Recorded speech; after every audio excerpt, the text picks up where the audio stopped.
ఇర్మియా గ్రంథము 42వ అధ్యాయము 11వ వచనం. మీరు బబులోను రాజునకు భయపడుచున్నారే, అతనికి భయపడకుడి.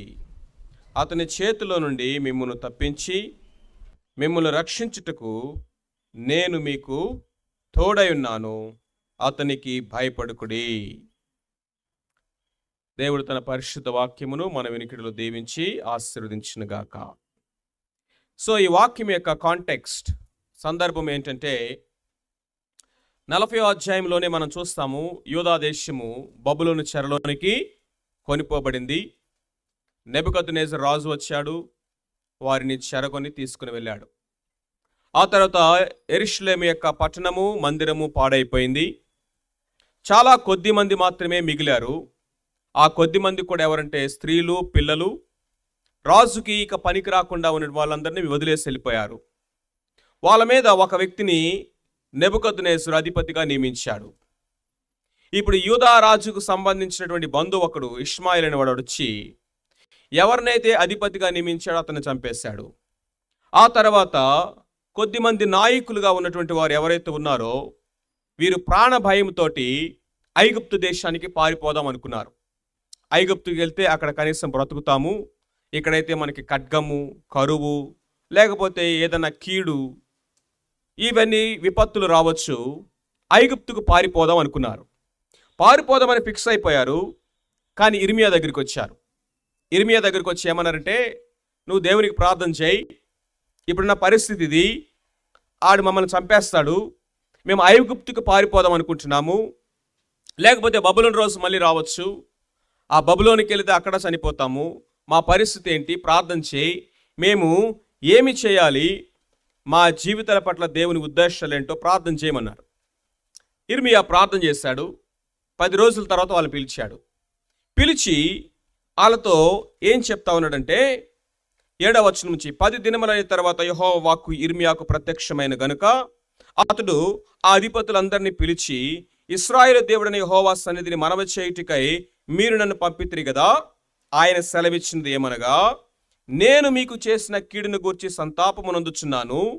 మీరు తొందరపడక ఈ దేశములో కాపురమున్న ఎడల, అంటే ఈ దేశాన్ని విడిచిపెట్టకుండా మీరు ఇక్కడే గనక మీరు కాపురము గనక ఉన్న ఎడల ఏం చేస్తానట, పడగొట్టక నేను మిమ్మును స్థాపింతును, పెళ్ళగింపక నాటెదను. మీరు బబులోను రాజుకు భయపడుచున్నారే, అతనికి భయపడుకుడి. అతని చేతిలో నుండి మిమ్మల్ని తప్పించి మిమ్మల్ని రక్షించుటకు నేను మీకు తోడై ఉన్నాను. అతనికి భయపడుకుడి. మరియు అతడు మీ ఎడల జాలిపడి మీ స్వదేశమునకు మిమ్మును పంపునట్లు మీ ఎడల నేను అతనికి జాలిని పుట్టిస్తాను. ఇక్కడ చూడండి, నేను నేను నేను నేను నేను అన్న మాటని రిపీటెడ్గా దేవుడు చెప్తూ ఉన్నాడు.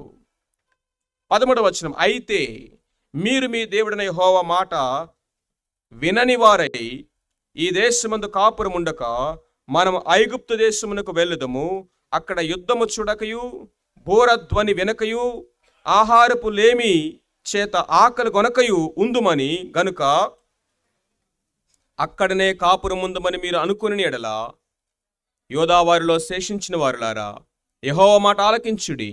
ఇశ్రాయేలు దేవుడును సైన్యములకు అధిపతిగా యెహోవా ఇలాగు సెలవిచ్చున్నాడు, ఐగుప్తునకు వెళ్ళవలనని నిశ్చయించుకొని అక్కడే కాపురం ఉండుటకు మీరు వెళ్ళిన ఎడల మీరు భయపడుచున్న ఖడ్గము అక్కడ ఐగుప్తు దేశంలోని మిమ్మల్ని తరిమి పట్టుకొనును. మీకు భయము కలుగు చేయు క్షామము ఐగుప్తులోనే మిమ్మల్ని తరిమి కలుసుకొనును. అక్కడే మీరు చత్తురు. నేను మీ మీదకి రప్పించు కీడు నుండి వారిలో శేషముంచు వాడేనను తప్పించుకున్న వాడేనను ఉండడు. ఐగుప్తు దేశము, ఐగుప్తులో నివసింపవలని అక్కడికి వెళ్ళ నిశ్చయించుకున్న మనుషులందరూ ఖడ్గమ చేతను, క్షామము చేతను, తెగులు చేతను నిశేషముగా చత్తురు. That's the portion. అది యాక్చువల్గా ఇక్కడ జరిగింది. అయితే అల్టిమేట్గా దేవుడు చెప్పిన మాట ఇది అని ఇర్మియా వాళ్ళకి చెప్పాడు. చెప్తే వీళ్ళు ఏం చేశారో చూడండి. 43వ అధ్యాయం, అతడు ప్రజలందరికీ ప్రకటింపవలనే దేవుడిని యెహోవా పంపిన ప్రకారము ఇర్మియా వారి దేవుడకు యెహోవా సెలవిచ్చిన మాటలన్నిటినీ వారికి ప్రకటించ చాలింపగా వీళ్ళు నాయకులు ఏమంటున్నారో చూడండి. నీవు అబద్ధము పలుకుచున్నావు, ఐగుప్తు దేశంలో కాపురం ఉండుటకు మీరు అక్కడికి వెళ్ళకూడదని ప్రకటించుటకై మన దేవుడిని యెహోవా నిన్ను పంపలేదు. మమ్మను చంపుటకును బబులోనుకు చెరపట్టుకొని పోవుటకును కల్దీయుల చేతికి మమ్మల్ని అప్పగించుటకు వలనని నేరియా కుమారుడైన బారూకు మాకు విరోధముగా రేపుచున్నాడు అని చెప్పిరి. కాబట్టి వాళ్ళు ఏం చేశారట? 4వ వచనము, యెహోవా మాటను వినకపోయిరి. యెహోవా మాటను వినకపోయిరి. ఈ కాంటెక్స్ట్లో దేవుడిచ్చినటువంటి వాగ్దానాన్ని మనం జాగ్రత్తగా జ్ఞాపకం చేసుకోవాలి. మొట్టమొదటిగా ఇక్కడ ఉన్నటువంటి అవుట్లైన్ కనుక మనం కనుక చూసినట్లయితే, మొట్టమొదటిగా రెమ్నెంట్, అక్కడ మిగిలింది ఎవరు? శేషం. ఎవరు వాళ్ళు? కొద్దిమంది. వాళ్ళు కూడా ఎలాంటి వాళ్ళు? పిల్లలు, స్త్రీలు, ముసలివారు, వృద్ధులు, తర్వాత అనారోగ్యాలతో బాధపడుతూ వీళ్ళని ఇంకా ఐగుప్తు తీసుకెళ్ళినా కానీ దారిలోనే చచ్చిపోతారు అనుకున్న వాళ్ళందరూ అక్కడ పడేసి వెళ్ళిపోయారు. అలాంటి వారికి కొంతమంది నాయకులను పెట్టాడు. అసలు వాళ్ళ బ్రతుకులు చూస్తే, అలా కండిషన్ చూస్తే అసలు ఏమన్నా పనికొచ్చే పరిస్థితి అండి? వాళ్ళ గొప్పలు చెప్పుకోవడానికి ఏమైనా ఉన్నాయా? నేను పలానా, నా ఘనత ఇది, నాకున్నటువంటి అర్హతలు ఇవి అని చెప్పుకోవడానికి ఏమైనా ఉన్నాయా? ఒకవేళ అలా బ్రతకటం అంటేనే దయాదాక్షిణ్యం మీద బ్రతకాలి. అలాంటి పరిస్థితుల్లో ఉన్నటువంటి శేషము ఇది. కానీ దేవుడు అంటున్నాడు, నేను పడగొట్టకుండా మిమ్మల్ని స్థాపిస్తాను, పెళ్ళగించకుండా నేను మిమ్మల్ని నాటుతాను, నేను మిమ్మల్ని కాపాడుతాను, నేను రక్షిస్తాను, రాజుకు దయ పుట్టిస్తాను, అతడే తిరిగి మరలా మీ దేశానికి 70 సంవత్సరాల తర్వాత పంపిస్తాడు. ఇవన్నీ నేను చేస్తాను, నా చేతిలో ఉన్నాయి, మీరు ఇక్కడే ఉండండి. అలా నమ్మలేని పరిస్థితిలో ఉన్నారు. రెమ్నెంట్. రెండవది కనుక మనం చూసినట్లయితే, వాళ్ళు ఒక రిక్వెస్ట్ తీసుకొచ్చారు. ఎవరి దగ్గరికి? ఇర్మియా దగ్గరికి. ఏమని రిక్వెస్ట్ చేశారు? 3వ వచనం చూడండి. మేము నడవవలసిన మార్గమును చేయవలసిన కార్యమును నీ దేవుడైన యెహోవా మాకు తెలియజేయునుగాక. వెళ్ళి ప్రార్థన చేసి మేము నడవవలసిన మార్గము, చేయవలసిన కార్యము. ఎంత చక్కగా చెప్పారండి వీళ్ళు. నడవలసిన మార్గము ద వేస్, చేయవలసిన కార్యము the works. The ways and works, ఇవి రెండు తెలియజేసేది ఎవరు? దేవుడు. ఎక్కడ తెలుస్తాడు? The word of God. ఎవరి దగ్గరికి వచ్చారు? ఇర్మియా దగ్గరికి. ప్రార్థన చేయమని చెప్పాడు. ఇర్మియా అన్నాడు, సరే 10 రోజులు టైం ఇవ్వండి, నేను ప్రార్థన చేసి వస్తాను అన్నాడు. ద రెమ్నెంట్ శేషము, ద రిక్వెస్ట్ విన్నపము, ద రెజల్యూషన్ తీర్మానం చేశారు వాళ్ళు. 6వ వచనం కనుక మనం చూసినట్టయితే, మాకు మేలు కలుగునట్లు మేము మా దేవుడిని యెహోవా మాట వినువారమై, అది మేలే గాని కీడే గాని మేము ఆయన యొద్దకు నిన్ను పంపు విషయంలో మన దేవుడిని యెహోవా సెలవిచ్చిన మాటకు విధేయుల మగుదము. ఏకకంఠంతో చెప్పారు, పిడికిలు గట్టిగా పట్టుకొని. ఏమన్నారు? మేము దేవుని మాట వింటాం, అది మేలైనా కీడైనా నువ్వు ఏది చెప్తే అది వింటాము, అది దేవుని వాక్యం అని అంగీకరిస్తామని ఒక తీర్మానం చేశారు. This is a remnant. They came with a request and they made a resolution. ఇర్మియా ప్రార్థన చేశాడు. దేవుడు ఏమి ఇచ్చాడు చెప్పండి? రెవల్యూషన్. రెవల్యూషన్ అంటే ఏంటి? ఆయన యొక్క చిత్తం ఏంటో బయలుపరిచాడు. ఆయన చిత్తం ఏంటి? మనం చదివాం వాక్య భాగం 10వ వచనం నుండి 17వ వచనం వరకు. మరి రిజల్ట్ ఏంటి? అల్టిమేట్గా ఏం చేశారు? అది మేలైనను కేడైనను అంటే అర్థమైంది తెలుసా? మాకు ఇష్టం ఉన్నా ఇష్టం లేకపోయినా, అది మేము అనుకున్నదైనా అనుకొని కాకపోయినా, దేవుడు ఫేవరబుల్గా మాట్లాడినా అన్ఫేవరబుల్గా మాట్లాడినా, దేవుడు ఏది చెప్తే అదే చేస్తాం. మాటల కోటలు దాటిని, కానీ చేతలు చూస్తే వాళ్ళు ఏదైతే ఫిక్స్ అయ్యి వచ్చారో అదే చేశారండి. వీళ్ళు చూస్తూ ఉంటే ఎగ్జాక్ట్గా మనకే కనపడుతున్నాం వాళ్ళలో. మనం మైండ్లో ఫిక్స్ అయ్యి వస్తాం. ఒకటి వచ్చి ప్రార్థన చేయమంటాం, అన్నా ప్రార్థన చేయంటాం. ప్రార్థన చేసిన తర్వాత దేవుని చిత్తం ఏంటో వాళ్ళకి తెలుస్తుంది, మాకు తెలుస్తుంది, అందరికీ తెలుస్తుంది. ఎందుకంటే దేవుని వాక్యం మారదు కదా. ఇది సత్యం. అద్దములాగా నిష్పక్షపాతముగా నిస్వార్థముగా అది దేవుని యొక్క వాక్యము ఆయన మార్గాల్ని ఆయన కార్యాలను బయలుపరుస్తుంది. కానీ అల్టిమేట్గా మనం కూడా చేసేది ఏంటో తెలుసా? మనం ఏదనుకున్నామో అదే చేయడానికి ఇష్టపడతాం. ఈ వాక్య భాగంలో నుంచి మనం నేర్చుకున్న పాఠాలు, మొట్టమొదటిది దేవుడు చెప్తున్నాడు తెలుసా? ఫియర్ నాట్, భయపడకుడి. మీరు బబులోను రాజుకు భయపడుచున్నారే, వానికి భయపడకుడి. దేవుని శక్తిని మనం తక్కువ చేయకూడదు. శత్రువు యొక్క సామర్థ్యాన్ని ఎక్కువ చేసి చూడకూడదు. Never ever underestimate God's power and overestimate enemy's power. వీళ్ళు ఎవరు భయపడుతున్నారండి? శత్రువుకు భయపడుతున్నారు. ఎవరు ఆ శత్రువు పేరేంటి? నెబుకద్నెజర్, బబులోను రాజు. వీరు బబులోను రాజుకు భయపడుతున్నారు, కానీ రాజుల రాజు ప్రభులకు ప్రభు అయినటువంటి దేవునికి భయపడట్లేదు. వారిని చెరపట్టుకొని పోయేవారి వారికి భయపడుతున్నారు, కానీ వాళ్ళని విడిపించేటటువంటి దేవునికి భయపడట్లేదు. ఎందుకంటే శత్రువు యొక్క శక్తిని మనము ఓవర్ ఎస్టిమేట్ చేస్తాము, దేవుని యొక్క శక్తిని అండర్ ఎస్టిమేట్ చేస్తాము. అది భయంకరమైన పాపం. ఇశ్రాయేలు వాళ్ళు చేసిన పాపం అదే.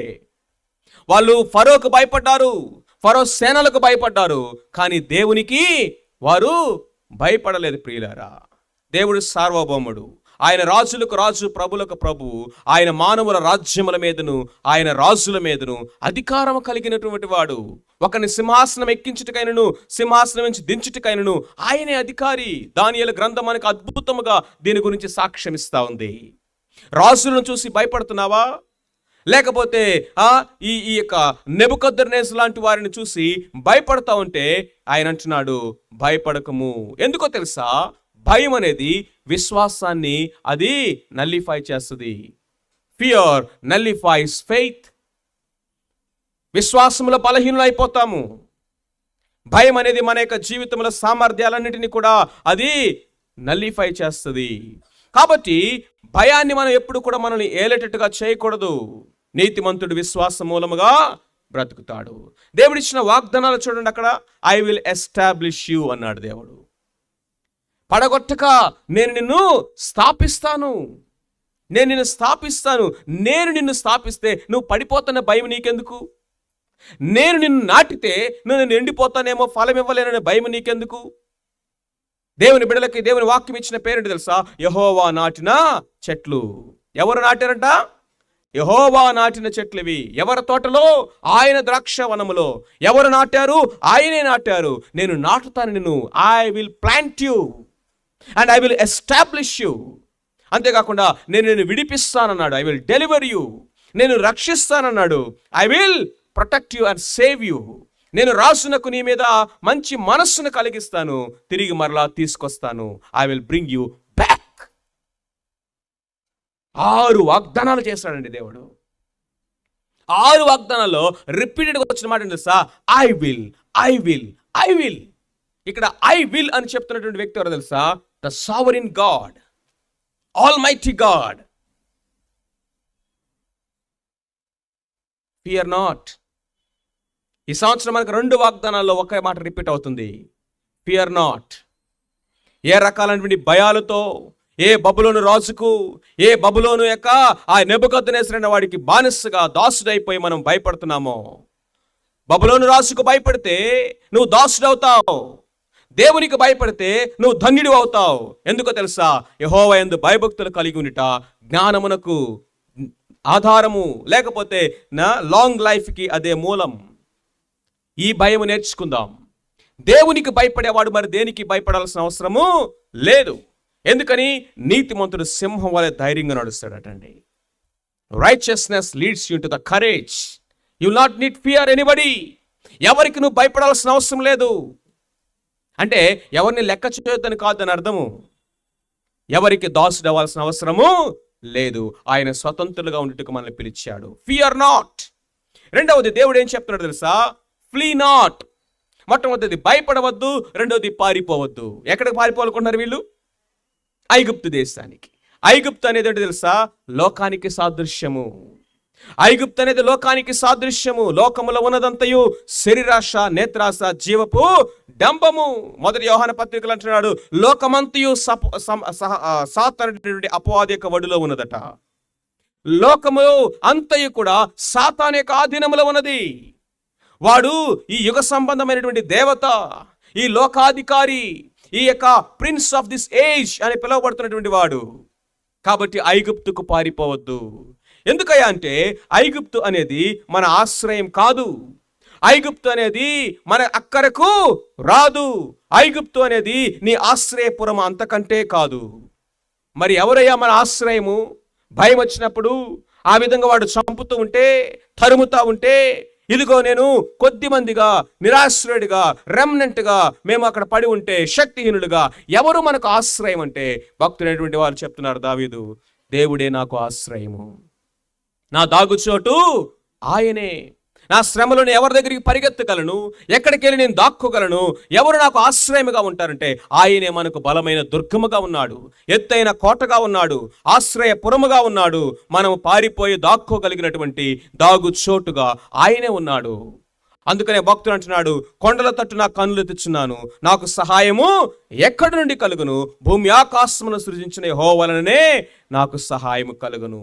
కీర్తనల గ్రంథము 16వ కీర్తన 4వ వచనంలో అంటున్నాడు, యెహోవాను విడిచి వేరొకరిని అనుసరించి వారికి శ్రమలు విస్తరించును. ఇదిగో యెరూషలేమును విడిచిపెట్టి, దేవుడు ఉండమన్న స్థలాన్ని విడిచిపెట్టి, దేవుడిని ఎక్కడ కడుతున్నాడో అక్కడ ఉండు, దేవుడు ఎక్కడ నాటాడో అక్కడ నిలబడు. ఎందుకు పారిపోతావు? Why are you running from here and there? దేవుణ్ణి విడిచి వేరొకరిని ఆశ్రయించి వాడికి శ్రమలు విస్తరిస్తాయి. ఒకవేళ నువ్వు పారిపోవాలంటే దేవుని దగ్గరికి పారిపోవాలి. ఐగుప్తుకు పారిపోయిన అబ్రహాము యొక్క జీవితము, అతని కుటుంబంలో ఎంత నష్టము కలిగిందో మనందరికీ తెలుసు. కరువు వచ్చిందని ఎక్కడికి వెళ్ళాడండి? ఐగుప్తు దేశానికి వెళ్ళాడు. ఐగుప్తు దేశంలో ఆ ఐగుప్తు రాజు వస్తా ఒక గిఫ్ట్ ఇచ్చాడు ఆయనకి. ఏంటి ఆ గిఫ్ట్? ఆ గిఫ్ట్ పేరేంటి? ఆగరు అనే గిఫ్ట్, టైం బాంబ్ అనమాట. చక్కగా ర్యాప్ చేసి బాంబు పెట్టి ఇచ్చాడు దాని లోపల. అయ్యగారు తెచ్చుకొని బ్లాస్ట్ అయింది. ఐగుప్తు దేశానికి వెళ్ళడం ఎందుకు? పిలిచిన దేవుడు పోషించడా? బయటికి రమ్మన్న దేవుడు నీకు అన్నం పెట్టలేడా? ఐగుప్తును ఆశ్రయించవద్దు. Flee not. మొట్టమొదటిది ఫియర్ నాట్, రెండవది ఫ్లీ నాట్, మూడవది ఫాలో నాట్. Follow not. ఏమి ఫాలో అవ్వద్దు అంటున్నాడంటే, వీళ్ళందరూ అనుకుంటున్నారట, ఒకవేళ కనుక ఇక్కడే కనుక మనం ఉంటే ఏమొస్తుంది? దేని చేత? ఖడ్గము చేత, క్షామము చేత, కీడు చేతను, తెగులు చేతను. 4 ఏంటి మరి చెప్పండి? ఖడ్గము చేతను, క్షామము చేతను, కీడు చేతను, తెగులు చేత మనము చనిపోతాము, లయమైపోతాము అని అనుకున్నారంట. ఐగుప్తుకి వెళ్తే ఈ 4 ఉండవు అనుకుంటున్నారు. దేవుడు ఏమన్నాడు తెలుసా? మీరు ఇక్కడ ఉంటేనే మీరు క్షేమంగా ఉంటారు. మీరు ఐగుప్తుకి వెళ్ళారా, ఐగుప్తులు ఇవి 4 మిమ్మల్ని తరుముతాయి అన్నాడు. నిశ్శేషముగా అంటే ఏంటి? శేషం అనేవాడు ఒక్కడ కూడా మిగలకుండా ఈ 4 మిమ్మల్ని తరిమి తరిమి తరిమి మీరు చత్తురు. ఆ మాట చూడండి ఎంత భయంకరంగా ఉందో. ప్రియమైన వారులారా, ఐగుప్తు అంటే లోకము, లోకాశలు, లోకములో ఉన్నటువంటి వ్యర్థత, లోక మర్యాద, లోకములో ఉన్నటువంటి పద్ధతులు, లోక సంబంధమైనటువంటి ఈ యొక్క సంబంధ బాంధవ్యాలు, లోకము వెంబడించేటటువంటి ఆ జీవన శైలి, వాటిలోనే మనం పరిగెడుతున్నాము లోతులాగా. వాటినే చూస్తున్నాము నిదానించి అక్కడ ఏదో ఉందన్నట్లుగా.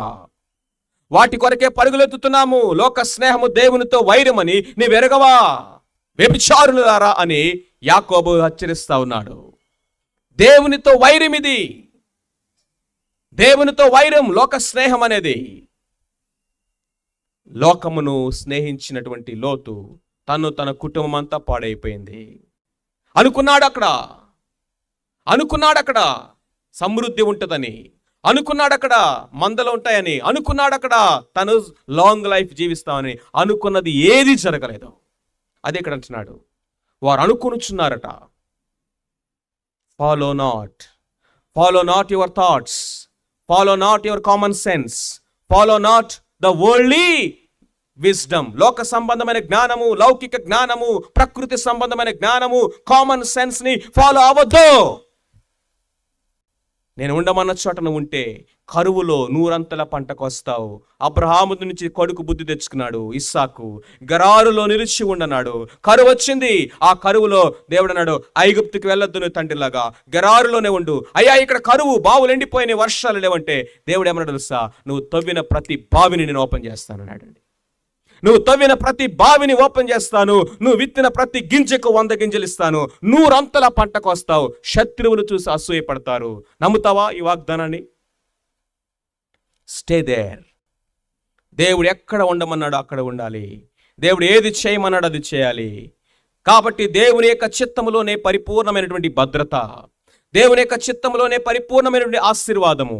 అది కంటికి ఆశీర్వాదంగా కనపడకపోవచ్చు, అది మన యొక్క చూపులకి అది ఫేవరబుల్గా కనపడకపోవచ్చు. విశ్వాస నేత్రాలతోటి వాటిని మనం చూడగలిగినటువంటి రోజున it works beyond common sense. It works beyond common sense. దేవుడు అన్నాడు, మీరు ఇక్కడే కాపురం ఉండినలా మిమ్మల్ని పడగొట్టకుండా నేను స్థిరపరుస్తాను, పెళ్ళగించబడనివ్వకుండా మిమ్మల్ని నాటుతాను, నేను మిమ్మల్ని విమోచిస్తాను, నేను మిమ్మల్ని రక్షిస్తాను, తిరిగి మరలా ఈ దేశానికి మిమ్మల్ని తీసుకొస్తాను, ఆ రాజుకి మీ ఎడల నేను దయ పుట్టిస్తాను. ఎందుకో తెలుసా? It is in my hand. God is sovereign. God is sovereign. ప్రియమైనటువంటి వారులారా, ఈరోజు నేను భయపెడుతున్నటువంటి ఆ నెబుకద్నెజర్ ఎవరు? నువ్వు దేని నుంచి పారిపోవాలనుకుంటున్నావు? కరువా? ఆర్థిక ఇబ్బందులు? మరణమా? ఈ లోకంలో అపవిత్రమైనటువంటి అనేక అలవాట్లు, లేకపోతే బలహీనతలు, కీడ, అపాయాలు, తెగుల, అనారోగ్యము, ఏవి నిన్ను భయపెడతా ఉన్నాయి? ఇక్కడ ఉంటే ఇవి నాకు దొరుకుతాయి, లేకపోతే ఇవి కలుగుతాయి అని ఎందుకు, ఎక్కడానికి దేవుని చిత్తంలో నుంచి నువ్వు పారిపోవాలనుకుంటున్నావు? దేవుని యొక్క మాట వింటే పడిపోకుండా ఆయన నిన్ను స్థాపిస్తాడు, పెళ్ళగింపబడకుండా ఆయన నిన్ను నాటుతాడు, భయాల నుండి విడిపిస్తాడు, అపవాది దుష్టుడి నుంచి ఆయన నిన్ను రక్షిస్తాడు. మాట వినుట శ్రేష్టము. మాట వినుటయే శ్రేష్టము. వాళ్ళందరూ కూడా వచ్చారు, ఎంత చక్కగా చెప్పారు, ఏది చెప్తే మేము అది చేస్తామని. కానీ వెళ్ళారు, వాళ్ళు అనుకున్నదే చేశారు, వాళ్ళు ఫిక్స్ అయిందే చేశారు, నష్టపోయారు ప్రియులారా. అయితే దేవుడు ఏమంటాడు తెలుసా? వానికి నువ్వు భయపడాల్సిన అవసరము లేదు. ఈరోజు ఏది మనల్ని భయపెడతా ఉందో, ఎక్కడి నుంచి మనం పారిపోవాలనుకుంటున్నామో, ఏ సమస్యల నుంచి పారిపోవాలనుకుంటున్నామో, దేవుడు అన్నాడు, స్టే దేర్. అది వర్క్ ప్లేస్ అయినా, లేకపోతే ఇంకొకటైనా పారిపోతే సొల్యూషన్ కాదు. పారిపోవటం అనేది సొల్యూషన్ కాదు. పిరికి వాళ్ళగా ఉండటానికి దేవుడు మనల్ని పిలవలేదు. దేవుడు అంటున్నాడు, నేను నిన్ను విడిపిస్తాను, నేను నిన్ను నాటుతాను, నేను నిన్ను కడతాను, నేను నిన్ను రక్షిస్తాను.